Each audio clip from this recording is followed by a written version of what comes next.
Do we think I can get this video filmed, edited, uploaded, thumbnail made, everything done in the next 3.5 hours? We're gonna try. Hello, my name's Chloe, welcome back to my channel, thank you for being here. Today I am going to be doing my April wrap up. So this is the first time I've done a wrap up because I started my channel on the 30th of March, but then did not have time to film a March wrap up. So this is the first time I'm doing this, so I'm quite excited. I feel like I'm probably going to waffle a little bit, so I'll try and keep it fairly short. I've realised that my videos are fairly long, but also I talk really quick. So in a normal person's video, they're probably going to be like an hour long each, which is fine if you like books and Lala and you do those fun reading vlogs with like secret TBRs. If you just sat in front of a bookcase, I don't think that's what you want to see. And right now I'm waffling. So a couple of quick stats for the month first. I have read 10 books during the month of April. That was 3,635 pages, which was an average of 121 pages per day. And so far this year, I've read an average of 138 pages per day. What that doesn't really tell you is that April was not a great reading month for me. It's not the least books I've read in a month this year. That was January, where I read 9. But coming off of the best month that I had, which was March, where I read 14, it did feel like a bit of a struggle. And also there was a big portion, well, like a week-long portion in the middle where I wasn't reading. There was 4 days in a row, I think, where I didn't pick up a book at all, and there were a couple of days where I only read about 20 pages. So it's not been the easiest time for me. Luckily though, some of the books that I have read have been really good, some of them not so great, but we're gonna get to that. So we've done quick stats. What I'm going to do now is just give you a little bit of an overview of what I've read and what my general thoughts are. A lot of these have featured in reading vlogs, so I won't be going too in depth, but just to give you an idea of how I was feeling. So I started this month reading a graphic novel, so that was Saga Volume 2 by Brian K. Vaughan and Fiona Staples. So for anyone who doesn't know, Saga is a sci-fi graphic novel. It tells the story of, it's basically a Romeo and Juliet story. It's a couple who are from warring planets and different species. They fall in love, they have a kid, and they end up on the run because somebody is out, well, lots of people actually are out trying to hunt them down because they don't believe that they should be together. This, like I said, is Volume 2. I have read Volume 1 previously, a couple of times actually. I read it years ago and then I picked it back up for Becca's Bookopoly-thon last month. Ended up really loving the series and wanted to get back into it. So I actually read this one from the library and then have since picked up a finished copy. There's not really much else to say about this that hasn't been said. It's very fast paced, it's very fun, it's also very cute. I know it gets heartbreaking at some points. I haven't really got to any of that yet, but it's just a really good read, and for anyone that hasn't read Saga, I do recommend you do. I gave this one 5 stars. I also gave the first one 5 stars, so it's carrying on. Good. I can't wait to read the rest of the series. There's 9 volumes altogether. You might see another one later on in this video. So next up is Rule of Wolves by Leigh Bardugo. This came out at the very end of March and I made it priority to be my first read in April. I love Leigh Bardugo's writing. I will read anything that she puts out, so I knew I needed to pick this up pretty much straight away. Also, with the excitement of the Shadow and Bone series releasing it towards the end of the month, I knew that I wanted to sort of be in that Grishaverse hype before that started. So I made a point of reading this. I actually have a full reading vlog where I read it, I think it was during the last readathon. It's actually an impromptu readathon while I'm filming this, but yes, I have a full sort of reading, I think it's a 24-hour reading vlog where I finished this and gave you my full thoughts. But basically I really enjoyed this. I can't give too much of a synopsis because it will give spoilers. Both the Shadow and Bone series and the Six of Crows series. Basically this mainly tells the story of Nikolai, and Nikolai is my favourite character in all of Grishaverse, so I was really happy to read this. I reread King of Scars just before this, and while I will say this series isn't my favourite's still Six of Crows. I think it always will be. I did really enjoy particularly this book. I think that it kicked into gear a lot more than King of Scars did. King of Scars just took a while to set everything up, whereas this one I felt myself enjoying it a lot more. It also does definitely set up for future books in the Grishaverse, so I'm very excited excited to see where we go from here. I know some people had said that this was going to be the last one, but from a signing I'd been to with Lee, she'd hinted that there was going to be more, and for me this reads like there is going to be more, so I'm very excited to see where it goes. I've given this 4 stars. There was just a few things I didn't particularly enjoy. There were 2 sort of central like romances in this, and I only really attached to one of them, so that lowered it a little bit, but generally a really good book. And Leigh Bardugo, I just love her. I just love everything that she writes. Also, have we watched Shadow and Bone? Because I need to talk to people about it. I am in the camp of I absolutely loved it, and I'm planning to rewatch it again soon. Next up was a reread, and that was Vicious by V. Schwab. So I started this series about 4 years ago. I read Vicious, I loved it. I gave it 4 stars when I first read it. I then bought the special edition of Vicious because it looked pretty on my shelves. I bought Vengeful to match when that first came out, and then I never picked up Vengeful, and it's been too long that I didn't remember enough of Vicious to read Vengeful without rereading this, so I decided this month to actually finally carry on with the series and do the reread first. On reread, again, this is all sort of in a full reading vlog, but on the reread I did actually end up loving this more than the first time I read it, and it went from a 4 star to a 5 stars. It tells the story of 2 characters who basically do an experiment to give themselves superpowers.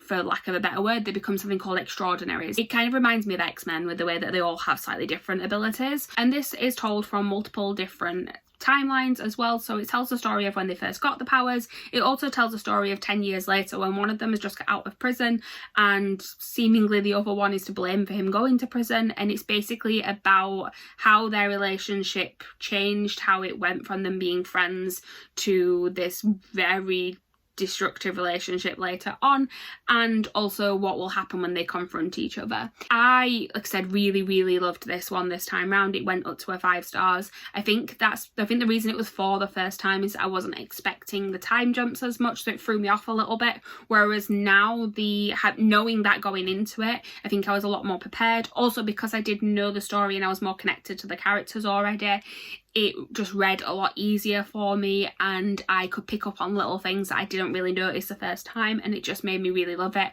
Another thing is that this was actually the first V. Schwab book I ever read. I've read a lot more since, as you can possibly see from my V. Schwab collection up there. So I think the fact that I love her writing styles even more now really helped, because I want, again, similar to Leigh Bardugo, I just want to read anything that she writes. I've still got a couple of her series I need to work my way through. I'm very much looking forward to doing that throughout the rest of the year. So next up is a book that I don't actually have a physical copy of because I got an e-arc, and that is Cheer Up by Crystal Fraser and Val Wise. This tells the story of 2 girls on a cheerleading squad. One of them is kind of forced to join it because it looks good on her college applications. The other girl is already a member, and she is making history by being the first trans girl on the squad. It's basically just a slice of life story. The 2 girls form a friendship. There's then a romance that develops. There's also sort of discussions on whether or not people are being helpful when they're trying to sort of stand up for somebody when they don't actually want it. There's issues to do with transphobia in here, but also about how some of the girls on the squad might be unintentionally adding to that, even though they're coming from a good place. It was an interesting story. I did enjoy it. It was quite cute and fluffy. I do wish it had been a bit longer, or it had been split into multiple volumes. It read very much like a standalone. There was a sort of wrapped up ending to it, but I could have done with it sort of stopping halfway through, fleshing out that first half, and then having it as a 2-volume series, or maybe even an ongoing series. I don't know if there are plans to do an ongoing series if it's successful, but it read very much like a contained story, but things just weren't given enough space to feel like a fully fleshed out contained story, if that makes sense. I mean, it wasn't even very long. It could have been twice as long and it wouldn't have been like a ridiculously long graphic novel, so I don't know why they just didn't go into it a little bit more. But overall, I enjoyed it. It was cute, it was fluffy, it was exactly what I needed. I picked it up when I just wanted a really quick read, and I gave it 4 stars. So next is another graphic novel. I actually picked this up in the middle of reading the next physical book, but it was again just when I needed a little bit of a break, and we are back to Saga, and we got Saga Volume 3. I'm not going to say too much more about this because obviously I've already told you the basic premise. This one is also a 5 stars. I am just really loving everything that this series is doing. What I will say about this one is that it felt like sort of like a break in the story. They got to the end and there was a bit of a time jump, and I liked that it kind of wrapped up a little bit. I'm excited to see where the next section goes. I might take a little bit of time out before I read volume 4, just because I'm trying to pace myself, because they are on hiatus at the minute, so I know when I get to volume 9 that's it for the time being. I am taking my time with it, and I feel like this is a nice place to take a little bit of a break. But yep, really enjoyed it. 5 stars. Read Saga. That's all. That's the message of this video. Read Saga. And next, you can probably guess what this is, because it's following on from another book earlier on in the video, and that's Vengeful by B.E. Schwab. So this one was a first time read. I again really enjoyed it. I feel like that's just the thing. I haven't got to any of the ones I disliked yet. We'll come to that later. I'm really glad that I read this just after Vicious, because I'd formed that connection again with the characters. So when I got to this, I was already invested in the world. I was good to go. This one does introduce a couple of new characters as well, and I found those to be intriguing. I am still mostly there for Victor and Eli from the first book, but you know, it was definitely good to see it fleshed out a little bit more and see other powers within this world. This is in a previous reading vlog, but what I said about this one is that the thing with Vicious is that it reads very much like it can be a self-contained standalone story. When she wrote it, she always had the idea of doing more books, but she wasn't sure. It was fairly early on in her career and she didn't know about sort of whether or not she'd be able to get them published. So you can read Vicious and kind of stop there. I will say that at the end of Vengeful, I feel like you are waiting for the third book. There is going to be a third book. She has announced it, just hasn't said the actual date for it yet. So I'm very much looking forward to that. I really liked where this took the world. I really like the sort of bigger picture that we're starting to get. I just, again, love V. Schwab's writing. I can't say too much more about this because it'll be spoiler to Vicious now, but very, very good. And also, can we just appreciate how pretty this edition is? Like, I love it. 5 stars, as you can probably guess. Next up, I have another book that I read on my Kindle, and that is The Space Between Worlds by Micaiah Johnson. This one is one that I didn't love quite as much as the rest that I seem to have read throughout the month. So let's start with the premise. It's a sci-fi story. I will say, I just want to say straight off, sci-fi is not my usual genre. I know I've read 2 sci-fi graphic novels this month, but generally I don't tend to reach for sci-fi, which is kind of why I picked it up, because I just read Saga and I was like, oh, okay, maybe I do want to read a bit of sci-fi at the minute. So I thought, while I'm in the mood, I will pick up this book that's been on my radar for a while. Basically, it's based on the multiverse theory, where the idea is that there are different universes out there that are similar to ours, but there's one sort of slight change to it. In this world, they've found about 300 of them, and they actually have the ability to traverse or to travel between them. But the thing is that you can only travel to another universe if you don't exist in that universe. So basically, if you were dead. They travel to these other universes to gather intel and to gather supplies, but the main character is very important in this because she is actually dead in all but 8 of these universes. And that's kind of all you really need to know going into it, because there's twists from like the very beginning, which is why at the beginning actually I thought I was going to love it, because within like the first 2 chapters there's a change to what I expected it to be, and I was like, okay, this is setting up to be really good. And some of it was, like, don't get me wrong, I did enjoy this book. I just wanted to love it a lot more than I actually did. I found that the pacing was a little bit strange. It'd spend like 5 pages where nothing happened, and then something would happen and it'd get explained in 1 paragraph. And when it came to kind of like the ending with the reveal of the villain and what the issues had been all the way through, I found myself a little bit let down.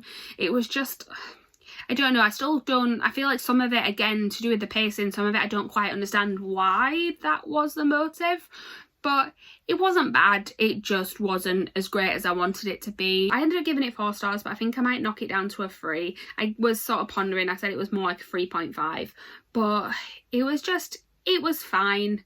It just wasn't great, which is why I'm thinking knocking it down, because when I'm seeing it in this wrap up with other things that were 4, I'm like, but I definitely enjoyed Rule of Wolves more. Anyway, moving on. So the next book that I read was Like a Love Story by Abdi Nazemian. This tells the story of 3 friends during the AIDS crisis in the late 80s. So from the synopsis of this book, it kind of makes it sound like it's more of a love triangle. I wouldn't say that's the main aspect of this story really. What it is that the setup for it is that Reza, I don't know how to pronounce his name, but he moves from Toronto to New York, and he's struggling with his sexuality. He's struggling to admit it to himself, and he's struggling to come out to his family, a lot of it because of sort of the culture that he's grown up in, but also because it's right at the start of the AIDS crisis, and everything that he sees about gay men on TV is them dying of AIDS, and he's terrified of that, understandably. So when Reza gets to New York, he meets these two best friends called Art and Judy, and he ends up embarking on a relationship with Judy, but in the meantime develops a crush on Art, and Art develops a crush on him, and it's basically about how can he embark on a relationship with Art without breaking Judy's heart, and that is definitely the setup, the initial setup. I will say that that part of the story is kind of over and done with in the first third. The rest of it then is very much about living in this time as a gay person when gay people are basically being killed off by this virus that the government doesn't want to help them with very much. And in particular, it's about sort of discovering your sexuality and being young at this time, because it's kind of the older generation who have been most affected by the actual virus itself. The younger generation who are just discovering themselves won't really have had much of a reason to have contracted the virus, but that doesn't mean that it's not terrifying, because no one really knows how it spreads at this point.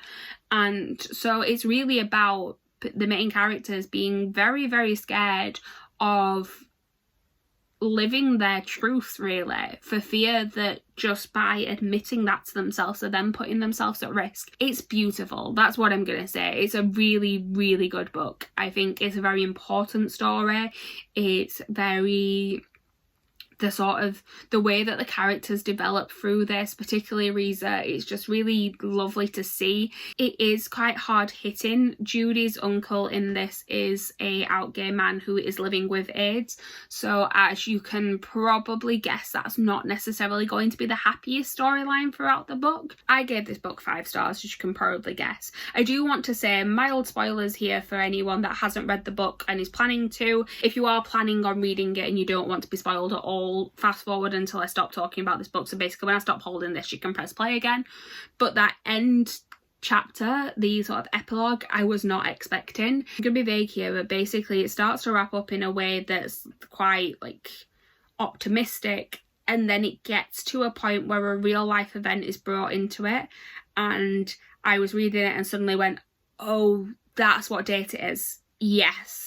Okay, I can see what's happening here. And it was heartbreaking, but also very important, because it brought it round to a place of, just because the AIDS crisis isn't as prevalent anymore, just because we have treatments for that, doesn't mean that the LGBTQ plus community is now sort of safe. It doesn't. There's always, it's heartbreaking, but it feels like there's always something else. And yeah, I really, really enjoyed this book. I'm gonna put it down now. So welcome back to the people who turned off so they didn't get spoiled. Read that book. You may notice a new gap on the shelf behind me, because I realised that the next book I'm talking about, I didn't actually think to get out. I kind of forgot I read it, and I literally read it 2 days ago. Strange the Dreamer by Laini Taylor. Again, a reread for me. This one I read for the Strange Along, the live show of which is happening tomorrow, so I wanted to make sure I fit this in before I actually kind of read part physical but also partly listened to the audiobook. I do really recommend the audiobook for this one, actually. It's just really nice and relaxing. The narrator's great, and Laini Taylor's writing's so lyrical and just beautiful that it works really well hearing it.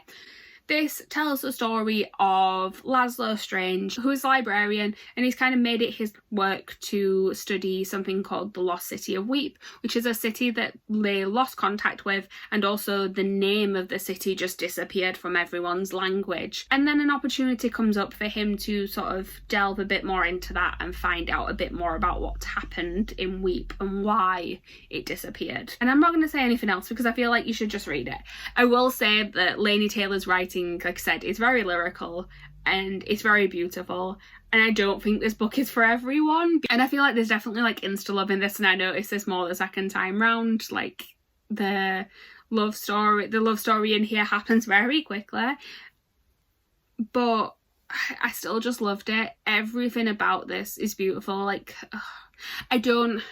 I don't have coherent thoughts. I'm really bad when, you know, when I really love something, I don't have thoughts. I'm just like, it's just good, just read it, please read it. But no, it's particularly, like I said, I think you can't say much more about this other than the writing is beautiful. But I think my main thing is in this is I just get lost in the world and I get lost in Laini Taylor's writing. So I think that's mainly all I need to say about this. I gave it 5 stars. I am very much looking forward to reading Muse of Nightmares. I do think, from what I remember, Muse is the one where more of the storyline happens. This is very much a setting up and introducing you to the world. Towards like the end section, there's definitely storyline that happens. It ends on a cliffhanger. So if you are planning on reading it, have Muse ready to read, because I read it when Muse wasn't out yet, and that was not great, waiting for the sequel. But the plot sort of kicks in the later part of this book, and then it carries on into Muse. This one is just a really nice exploration of the world first and getting you invested in it. 5 stars. I love this. I love Laini Taylor. And last, but I mean, I'll say not least, but it's actually, unfortunately, probably my most disappointing book of the month, and that is Lost in the Netherwoods by Aidan Thomas. I literally finished reading this one this morning. This is a Peter Pan retelling. In this book, Wendy is 18 and she, at the age of 12, I think it was, she went missing. Alongside her brothers, John and Michael, Wendy came back. John and Michael didn't. She has no memory of where she was or why they didn't come back with her. She's also always been known for sort of telling stories of Peter Pan. But then one day, Peter appears, and maybe these aren't stories and that there is something to that about why she disappeared before. That premise sounds great, and I love Aidan Thomas's first book. Cemetery Boys was one of my favourite books that I read last year. Unfortunately with this, I just feel like nothing really happened. It's only 360 pages long, and I got to page 150, and basically all that had happened so far was Wendy walking around going, why can't I remember things? And even when she is sort of faced with reminders of things that did happen, she sort of blows it off very, very quickly. So like she'll see Peter Pan, she'll be like, oh, but he can't be Peter Pan, he's just somebody else because Peter Pan's not real. And then 5 pages later, she says the same thing. And then the same thing again. And it takes her a very long time to actually go, oh, maybe this was real. Basically, the reason why it all comes to a head is that later on more children are going missing, and that's possibly connected to why she went missing. And it just feels like no one really cared about the missing children. Like every so often she'd say that the children were missing, but then there was like, they sort of, when they found out possibly where these children were, there was then a whole like 3 pages in the middle of them just discussing their favourite ice cream flavour, because they stopped off to go for ice cream rather than going and trying to actually track down these missing children. Like, please make sure that they're not being murdered. Don't just go out for ice cream. Yeah, it was just a little bit strange. The pacing was a little bit off. Stuff definitely started happening like the last 50 pages or so, but by that point I just didn't really care. What I will say is that one of the things that I realised about that somebody mentioned this afterwards, where this is technically Aidan Thomas's debut. So this one was written before Cemetery Boys, but then they decided to publish Cemetery Boys first.